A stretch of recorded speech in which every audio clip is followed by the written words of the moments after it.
Okay, we're going to go ahead and go in 3, 2. All right, welcome back, everybody. This is Hermit Radio. I'm your host, Cameron. Today, I'm joined by Jon Copeland, and I found this gentleman on TikTok spreading some good news and some good information. And we're going to talk about it today. We're going to talk about spirituality. We're going to talk about mindfulness, all the fun things that everybody loves on this podcast. So, Jonathan, thanks for being here with me. Thanks for sharing your experience and your knowledge. I hope we're going to have a great conversation. My pleasure, Cameron. Thank you for inviting me. This is one of the first times I've done something like this, so I was excited when I saw you reach out to me. Yeah, it's funny. I've been on a bunch of podcasts myself, more so recently, just because I published a book, and so I've been talking to a lot of people about that. And so it's funny, each time it gets more and more, like, it gets easier each time. And like the first time I was like, man, I'm really nervous. Like, I want to make sure I don't say anything stupid or whatever. And like now it's funny, it's like secondhand nature. No, I know I can't lie. My little bit of anxiety coming out of this, but I also just know, the stuff that I talk about, the stuff that you talk about, it really is just about being present and like not worrying about it, right? So it's pretty easy for Yes. me to get into that mindset. Yeah. Yeah.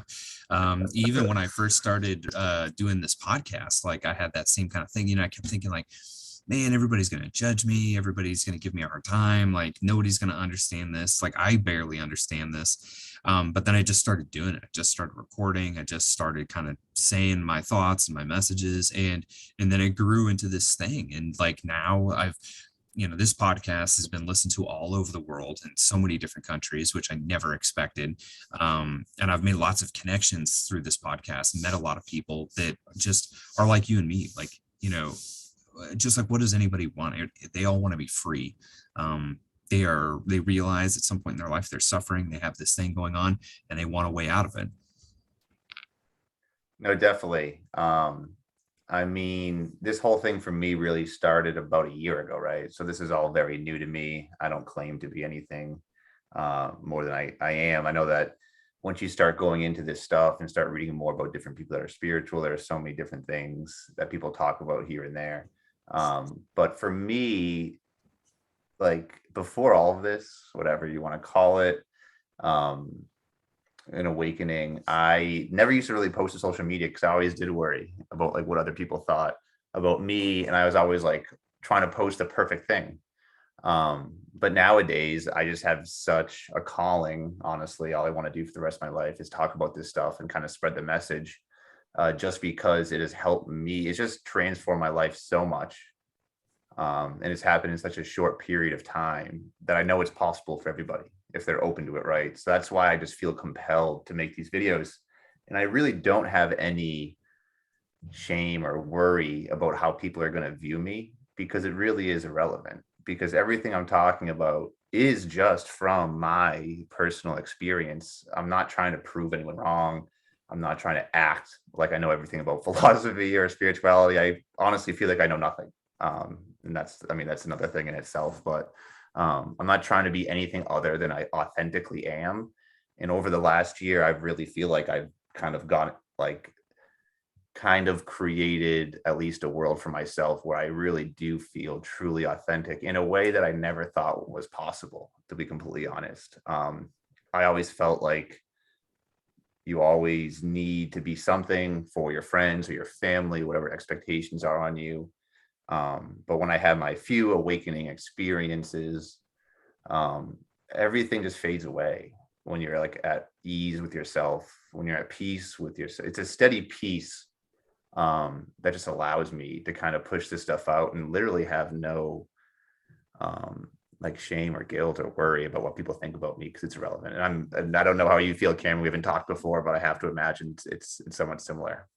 You're right. You're absolutely right. Like, when I first started, one of the main concerns was like, I was in the military. And so like a lot of the people I was in the military with, like, were friends on social media, and I was worried about what they would say. You know what I mean? Like, I used to be this, badass GI Joe. And now I'm like, talking about peace and forgiveness and, all kinds of hippie shit. And I was like, man, yeah, people are going to think I fucking lost my shit. Like I'm completely off my rocker. But then, I appreciate what you said about it's your experience. It's just your story, the way that you are telling it, and you're hoping that somebody can get something from that. And that's the most genuine way to do it. That's what I try to do. I think about that all the time, like I'm like, all right, am I giving somebody something that I haven't said myself or done myself? Or am I reaching? You know what I mean? Anything, even any of the philosophies I talk about, like, can I relate to it? Is it something that I actually use? Like, I don't want to give people shit, like I'm not trying to sell people anything. I want to help people think differently and help them kind of get into a better place. Like, especially right now, I'm sure you can feel the way that I feel is people are suffering immensely right now and they just need an outlet, which we've never had before. Yeah, completely.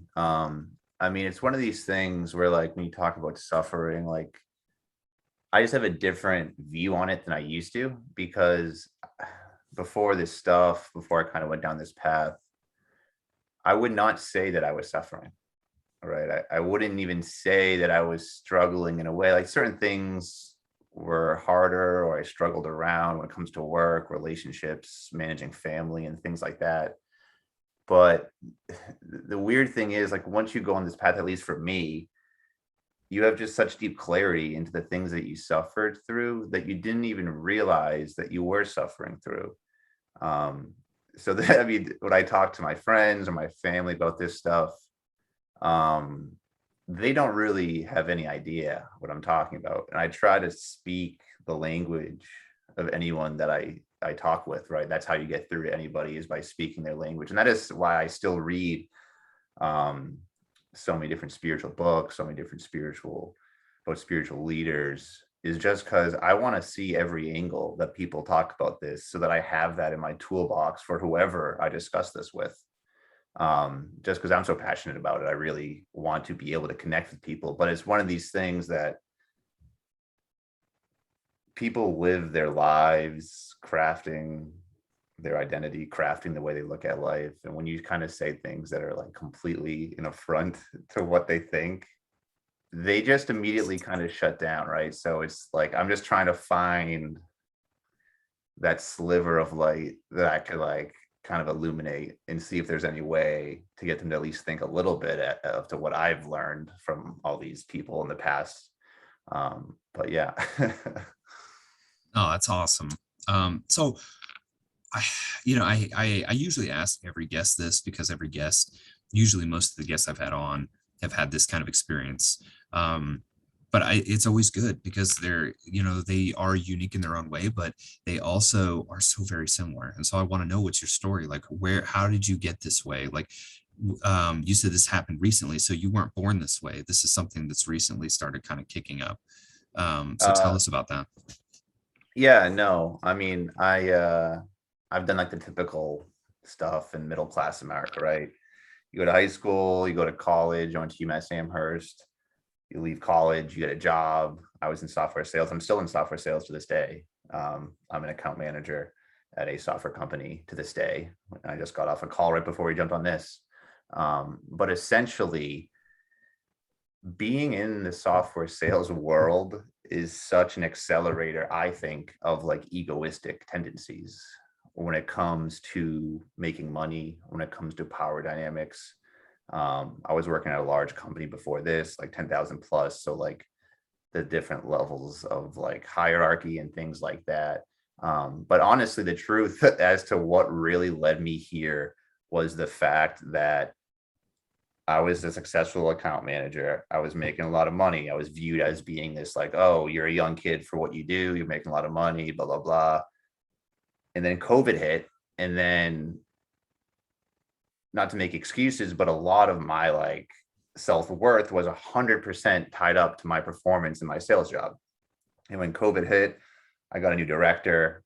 All the deals that I had worked on all got pushed in the back burner.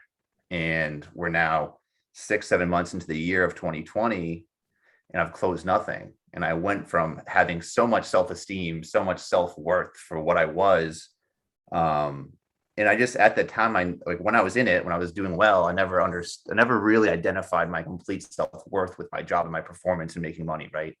And when COVID hit and the deal stopped closing and my director was on my ass weekly and I could tell he wanted to fire me, drastic shift in my well-being from being a good sales rep to now like failing. I basically got like severely depressed and I was like an anxious person. I feel like I didn't have control of my destiny. And it just hit a breaking point where I essentially just quit my job. And then I had a very intense psychedelic experience right after I quit my job. And after I had that psychedelic experience, I had a Buddhism book that I had never read. And the next day, I don't like, it's like this shit nowadays, just like you never really understand what connects what and like how things are lined up. Like the fact that all this shit lined up is insane. I'm so happy for it. But after my psychedelic experience, I had this Buddhism for Busy People book. I've talked about it in my TikTok before. And it really felt like I started at ground zero and I wanted to build up like a framework of life that was going to enhance my well-being and not be tied to money and power and status and this and that. Because being in software sales for 6-7 years, it was always so money driven. It was always get this, get that, da, da, da. And it was great. And it's a great way to live your life. But if your mentality is always chasing the money, you're going to suffer whenever it stops. So quitting my job, having that psychedelic experience, and then starting to read Buddhism for Busy People. So I was unemployed. I quit my job and I was unemployed for about 6-7 months. And I just started, I read that book. I read another book. I started doing meditation. I started doing yoga every day, being very diligent with sit-in, being very diligent with my yoga practice.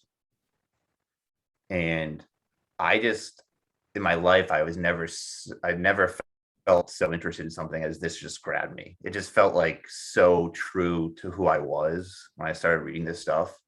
I really just poured all of my effort into it. And I just started off reading about, that book is like Tibetan Buddhism. And then I just like branched out and started reading a bunch of different shit. Nowadays I've read like dozens and dozens of all this type of different angles on how to come at it. But yeah, for me, it was essentially realizing that all my self-worth was in this software sales job and succeeding. And once it fell, I was miserable.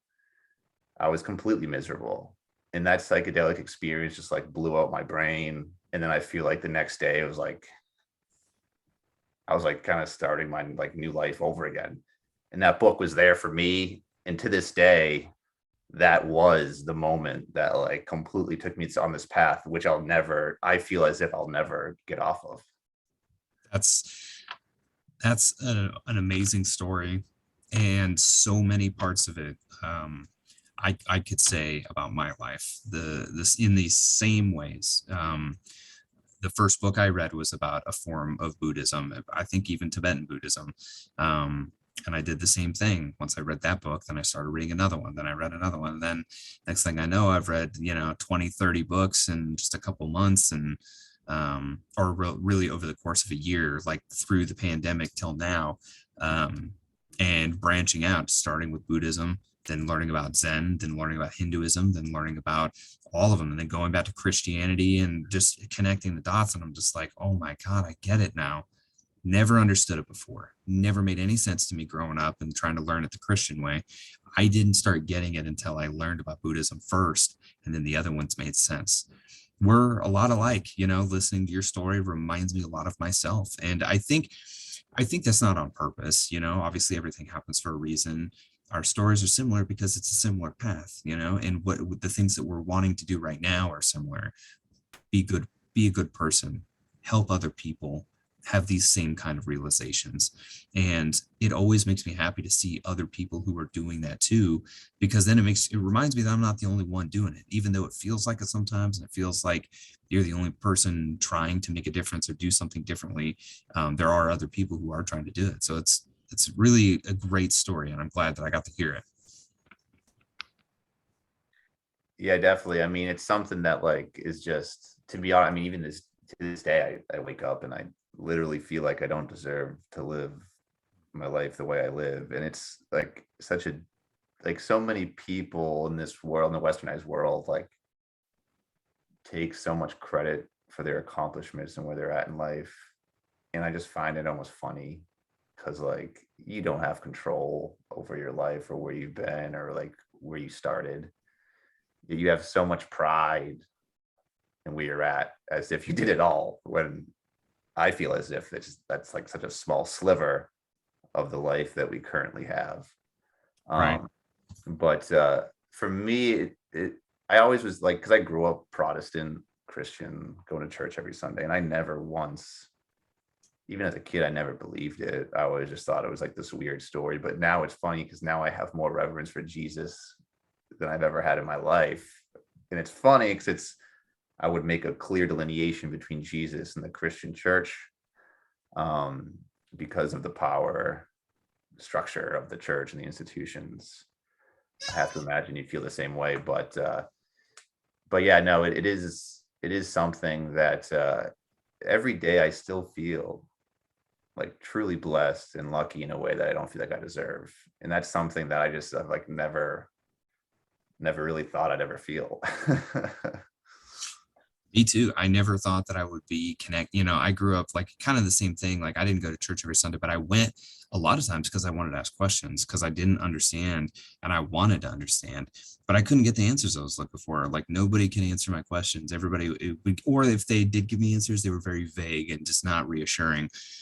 So I just had to let that go. You know what I mean? So I was just like, whatever, like I, I'm not going to get it. And then when I went into the military, it made it really hard to believe in anything like that. Being in the military, it's a tough place for that, for anybody to be spiritual or whatever, because that's not the kind of environment that it's going to be conducive in. But something that I think is fascinating is how this happens. I mean, like you could even argue that this is what happened to Jesus and Buddha themselves, right? It's this moment of self-discovery where they go out and they have this experience or they have this understanding that happens, and then they wake up, they become an awakened being and then have these realizations. And that's exactly what happened for me too. So who are some teachers that you follow? So you're reading books right now, so like who are some of the teachers that you particularly follow?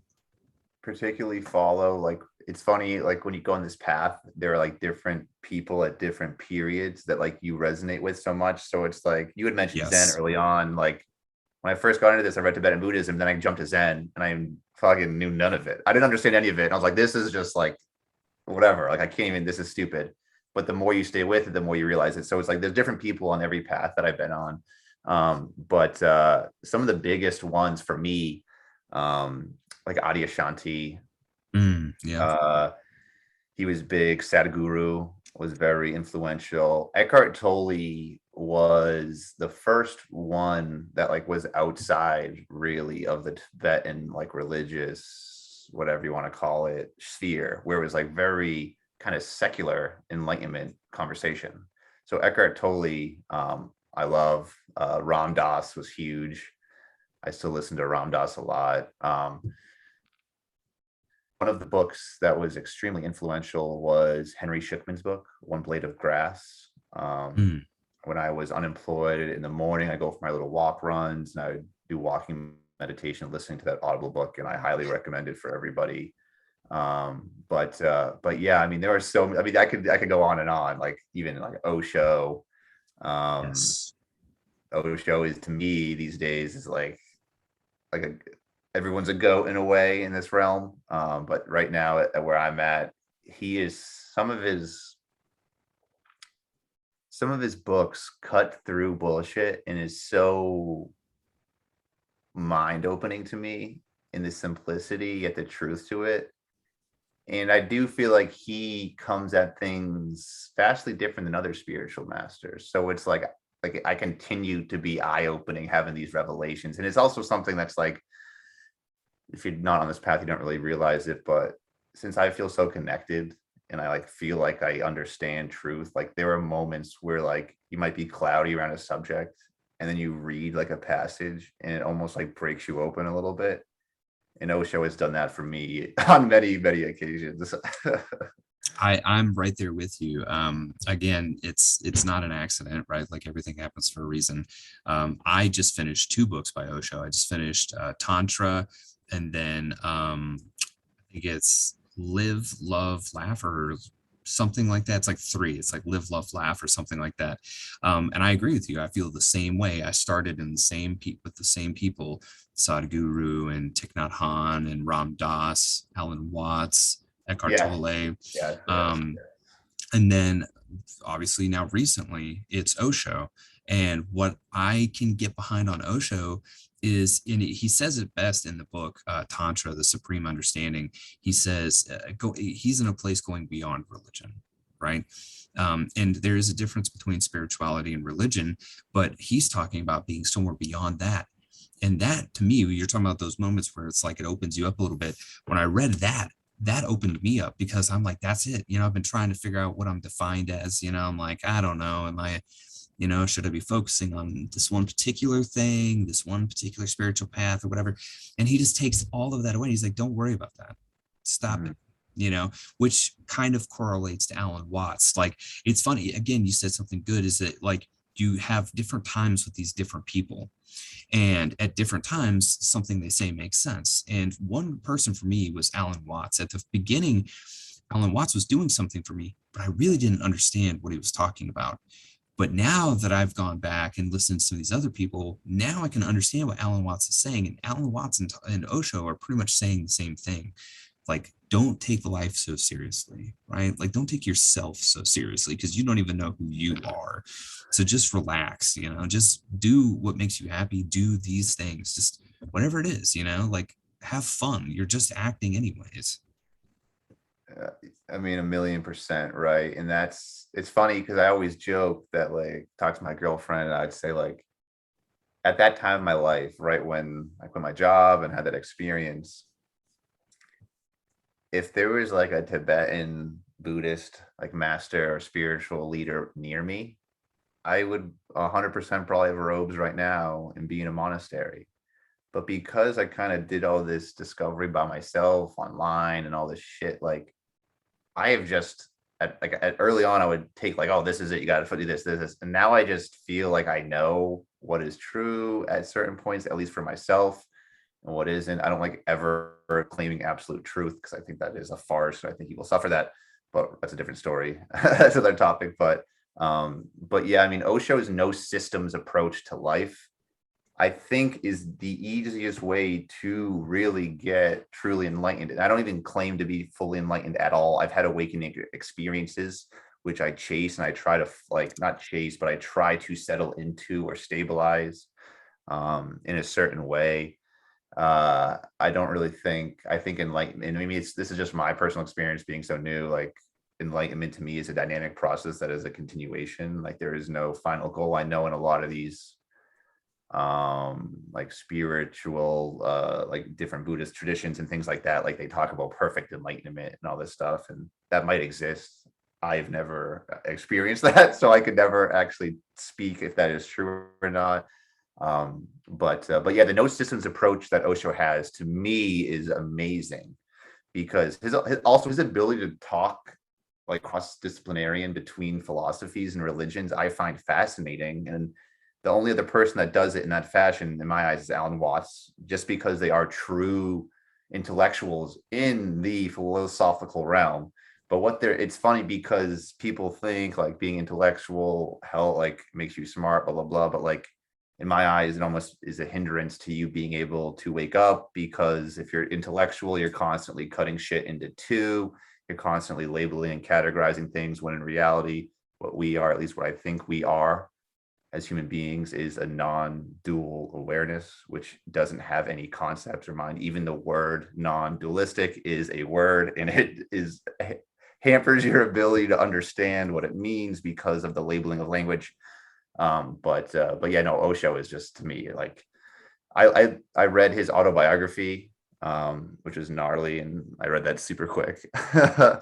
And the Audible, I listen to him in Audible now, and in the mornings when I do my walking meditation, I'll listen to different, because I just love when I download his understanding of different philosophies into my brain. So I have like this in my toolbox to talk to people about this type of stuff.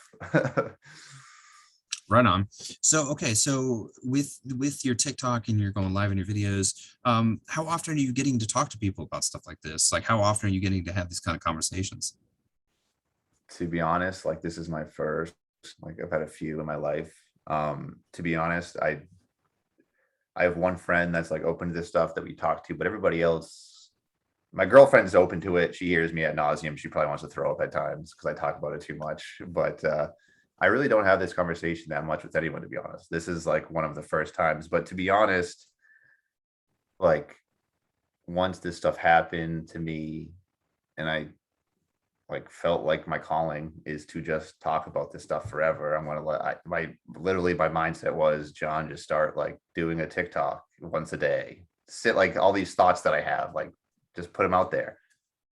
And eventually somebody will reach out, do a podcast and then do another podcast. And then before you know it, you might like be able to somewhat monetize it, where then you can like quit your full-time job and do this full-time, because this is all I want to do. The amount of energy it gives me talking about this stuff is like indescribable in a way.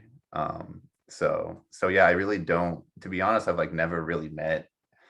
I went to a Zendo once for like one Zazen sitting session, but because of COVID, like it's just been kind of shut down. So I don't even like go there anymore. And to be honest, like I don't think I need to sit formally at all in Zazen to live the life that I live, but I like being around people that are like-minded. And I do believe that there is power in like meditating in full presence with others in the same vicinity. So, Well, there's a goal. When I'm able to have live on TikTok, we can do some live meditations. I think that'd be a good start.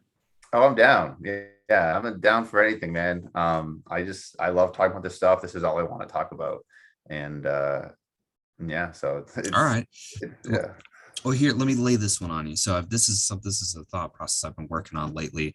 I guess you could call it my own personal philosophy that I've been kind of playing with. Other people have talked about it, but I'm kind of trying to take it farther and get people to think about it, which is my philosophy of nothing, right? So, imagine the universe, all the universes, all of space, all of time, all of that, right? What we understand. Is there anywhere in all of that where nothing exists?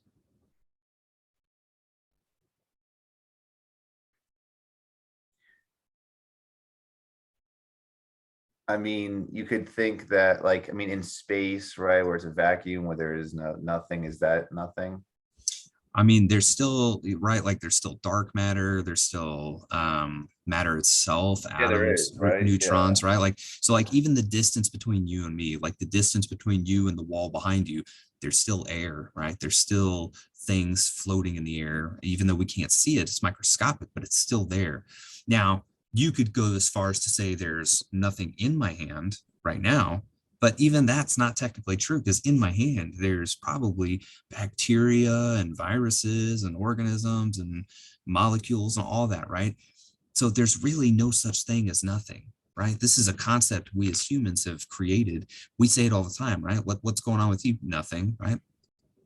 That's not really true either, right? Like That's you definitely not ask true. somebody, yeah, like you're like, hey, what are you mad about? They're like, nothing. That's not true. There probably is something.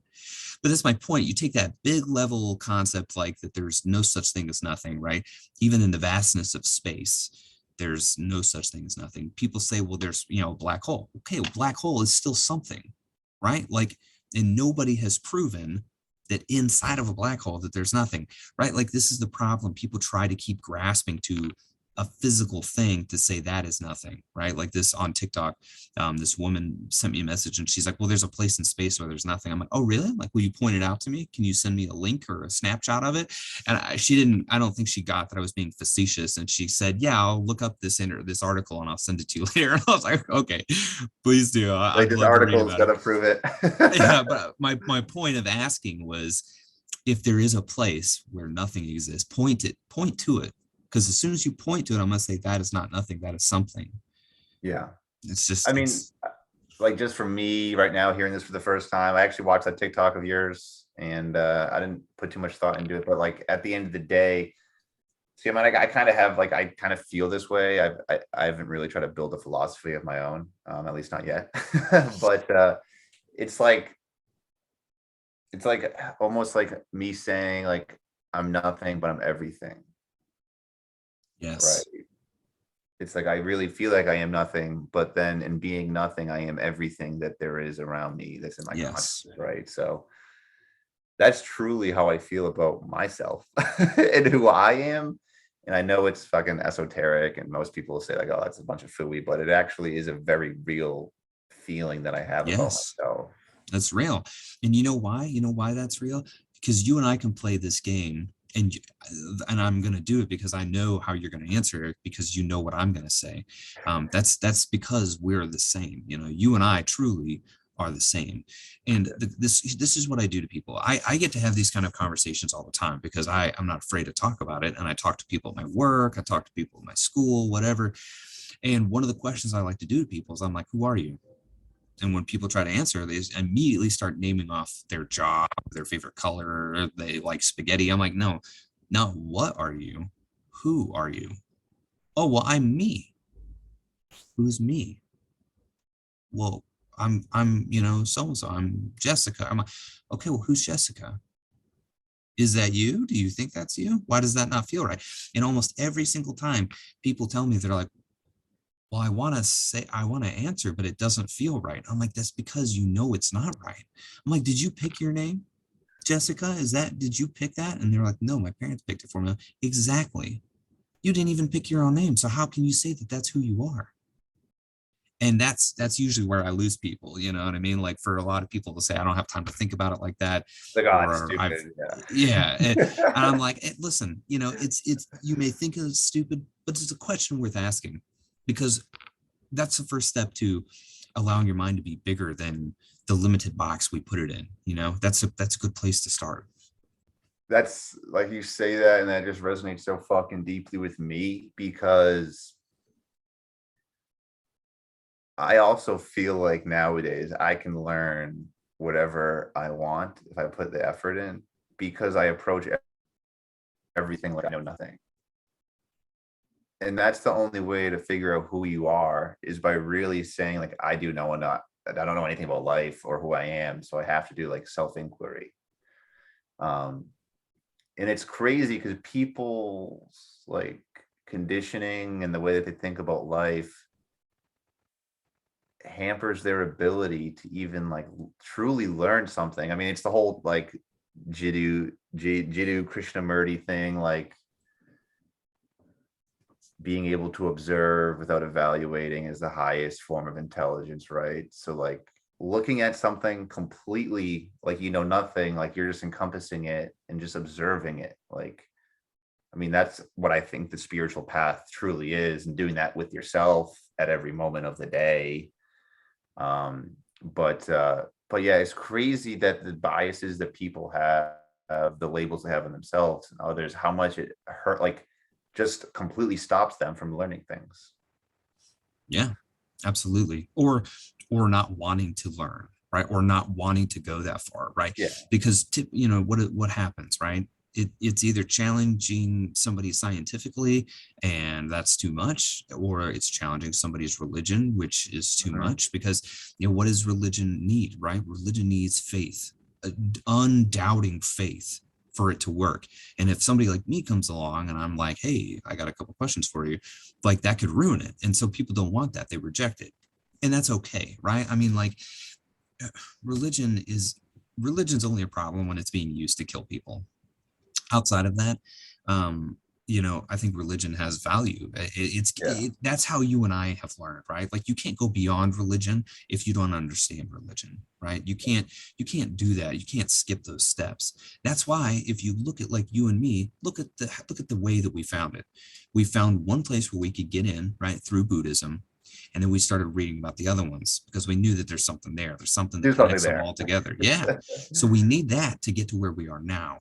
And that's not everybody. Not everybody's gonna go through those same steps, right? It's kind of like those levels of consciousness that I don't know how I feel about that. There's a lot of people like Aaron Doughty and you know, all kinds of other people that have this like chart, right? Like it's explaining levels of consciousness and where you are. Like certain levels are at religion, and then certain levels are above that.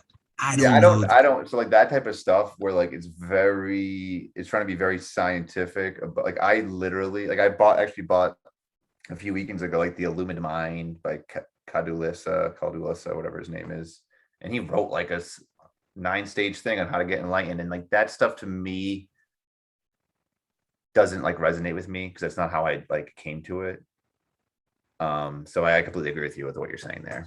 Yeah, me too. It's just like anytime you're trying to measure something, you know what I mean? But you're at this level of consciousness, you're at this, I'm like, you know, it's like, no, because here's the thing. You said something at the beginning of this podcast. You don't claim to be enlightened. Well, guess what?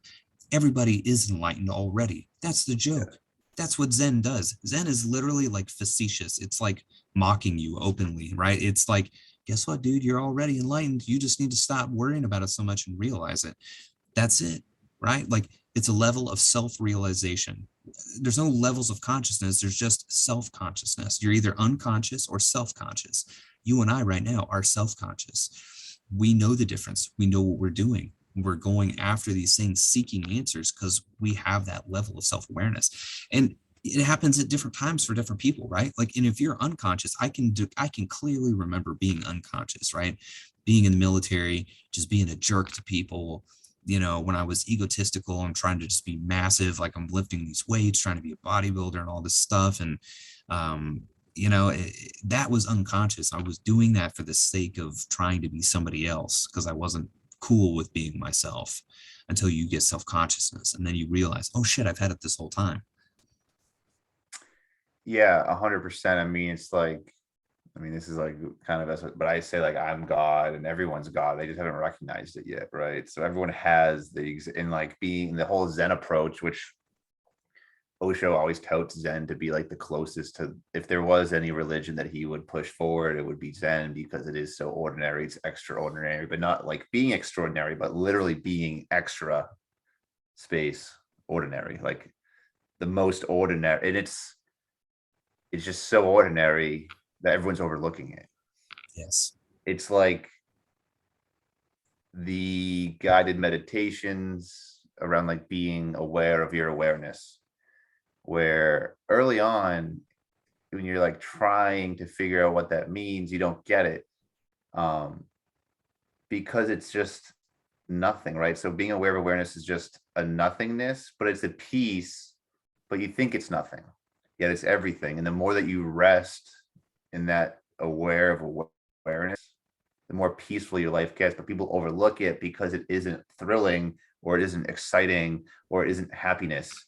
And the thing is, you chase happiness, you'll never be happy. Like in my eyes, the way I talk to people, this is just my experience, like just chase peace, whatever makes you peaceful or calm. Like don't chase these thrilling peak experiences because they're never going to come. Chase peace, chase calmness. Once you are able to cultivate that, the happiness will arise organically, right? I mean, that's kind of how I look at it. I don't know if that, yeah. Oh yeah, that's great. I had this thought earlier today, and I was thinking about, you know, that kind of that esoteric belief of like as above, so below, and as within, so without. And I was thinking about that, and then it hit me. It's like, you know, part of the reason why people are so anxious and wound up, right? Like, because I was talking about meditation on TikTok earlier, and one of the biggest things people tell me about meditation is they can't sit still for that long. They can't sit still for 5 minutes, and I'm like, I that's a literally problem. like, that's like literally everyone's response. And my response is, that is exactly why you Yes. have to, and I, yeah. That's why you're anxious. That's why you feel that way. So I was talking about that, and then you know, it was just one of those things where in my thought it just kind of came to me, and it was like that idea of um like this concept, so within, so without, also applies. This is meditation. What are you doing in meditation? You're trying to calm down the insides, right? Slow down the breath, slow down the heart rate, slow down the mind, because when you do that, it makes the outside world much more manageable, right? And that's what people want, right? Like that's why people take sedatives, that's why people take antidepressants. What are you trying to do? You're trying to calm down your literal insides Yeah. so that the rest of outside, right? Because the outside world is what it is. What changes how you see it is your mind and how you think.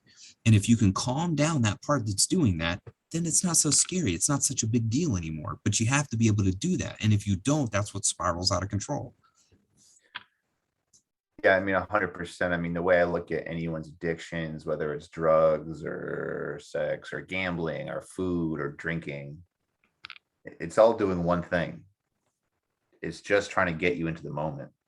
Like those are negative habits that get you in the moment, but then also like people who are avid runners or surfers or skydivers, everyone is just chasing it's just like, this is kind of when I started really kind of like feeling like, not like awakened, but like my awakening was somewhat stabilizing when you would kind of like see these, like you'd see things connect. Like everybody is like, people who want to be in relationships, to be in love, people that want to like find a religion, like everybody is chasing the exact same shit and it's just being here now. Like it sounds fucking simple. It's actually too simple for people to realize in a way, but everyone's addictions, everyone's habits is just to bring them at peace in the current moment.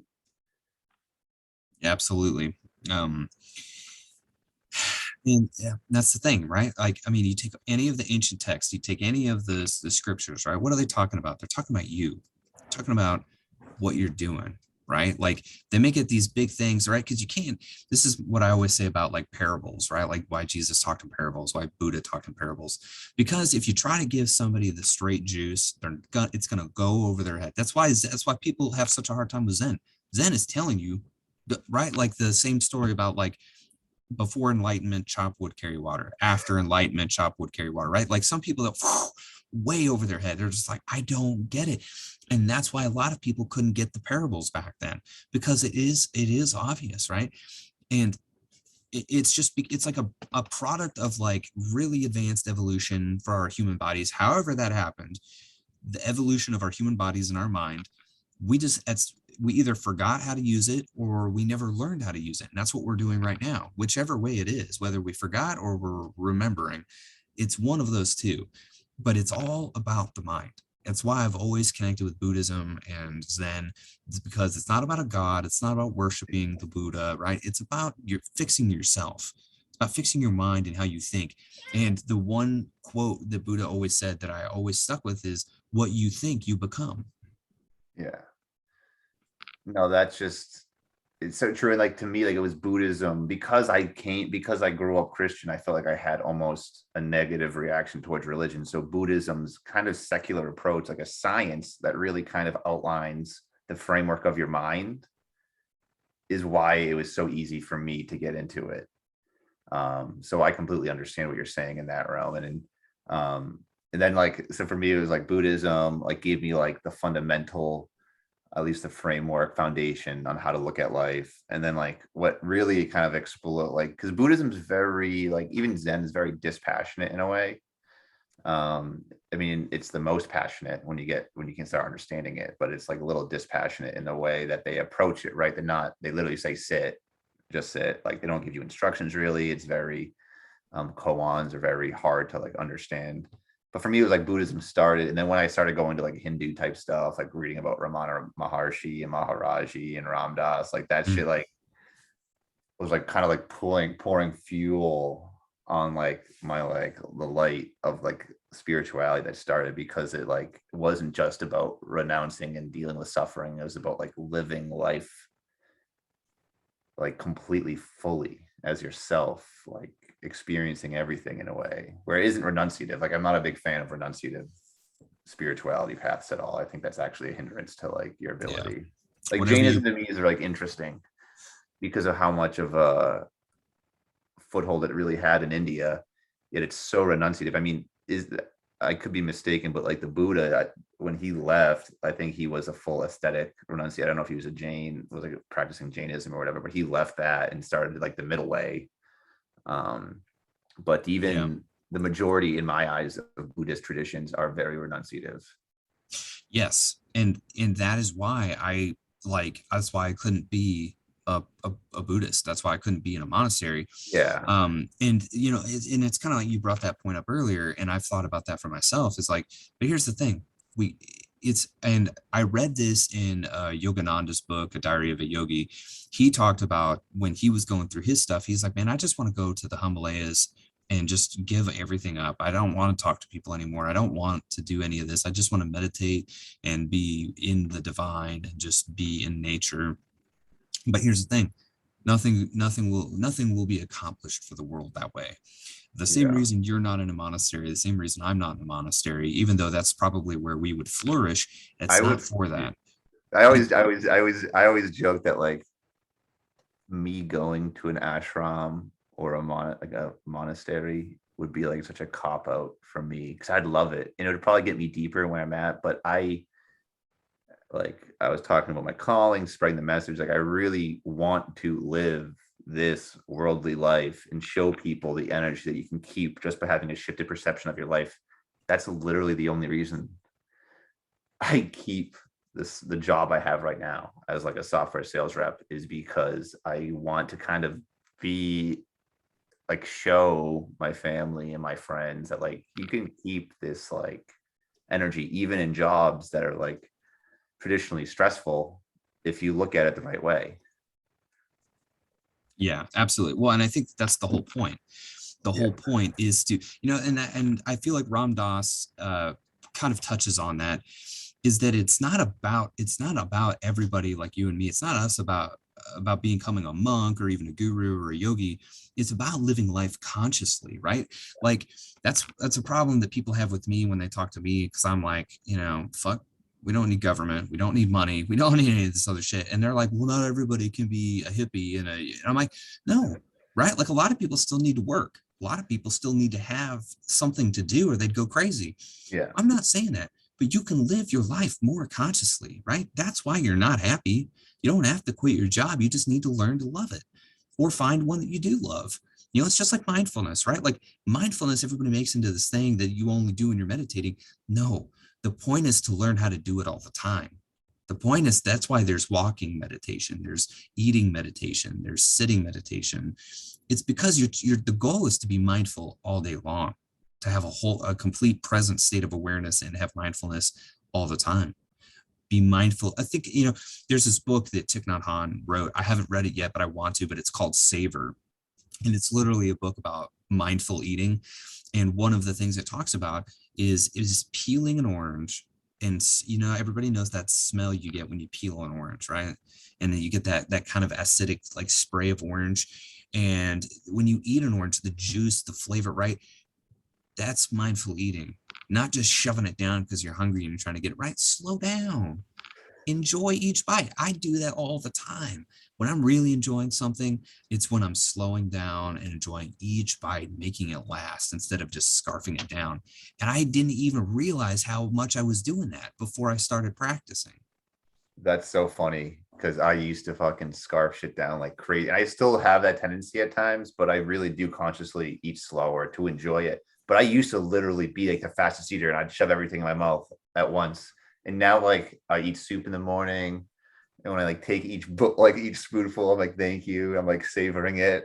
And it just tastes so much better. I mean, it's really that just like bleeds over into so many parts of life where like you can just enjoy like when I take showers or when I go for like a walk outside in the morning, it's like I literally try to savor every single part of the day and I want to feel it fully. Like, because so many people are doing all these things and they're thinking about the next thing. Like, I'm really trying to, and it's funny because slowing down and doing that just gives everything, like, it makes everything in a way sacred.